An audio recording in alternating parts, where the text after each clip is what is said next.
Why is gun ownership so specifically intertwined with American culture? Well, you might point to the Second Amendment and its impact on society, but I'm more convinced by an argument put forth in this book that our laws about guns, or the lack thereof, are due to a specific ideological framework that, 1, is unique to the formation of the United States, 2, that predates and was the reason for the Second Amendment, and 3, has been at the center of gun rights advocacy movements for centuries, even to this day.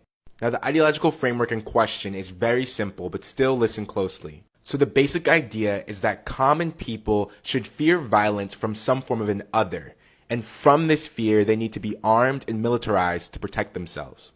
But the important question is, who is this other, and where does the solution of having guns to fight them come from?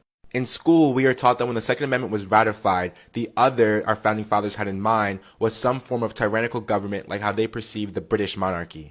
But looking at American history, it's clear to see how the original and the most common idea of the other has been grounded in American racism.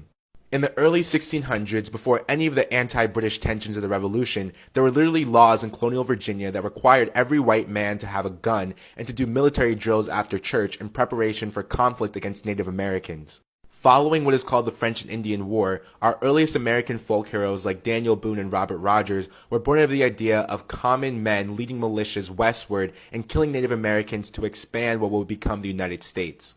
Commoners from these militias then formed armed slave patrols as the increase of black rebellions and resistance stoked white American fears of the overthrow of the Cotton Kingdom. Sally E. Haddon talks about this in her book, Slave Patrols. And as time went on, this dynamic continued to evolve.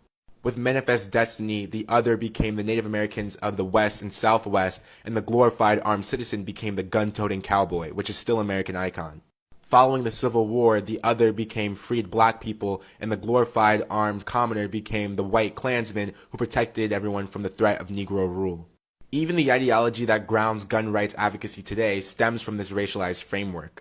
As I'm sure many of you have encountered, today's gun rights messaging is grounded in gun populism and the hypothetical of a home invasion and the need for someone to protect their family with a gun in the home. But as a former firearm salesman explains in this book, this self-defense narrative was born out of a concerted effort by the multi-billion-dollar firearms industry to use racial anxiety and right-wing radicalization to increase sales.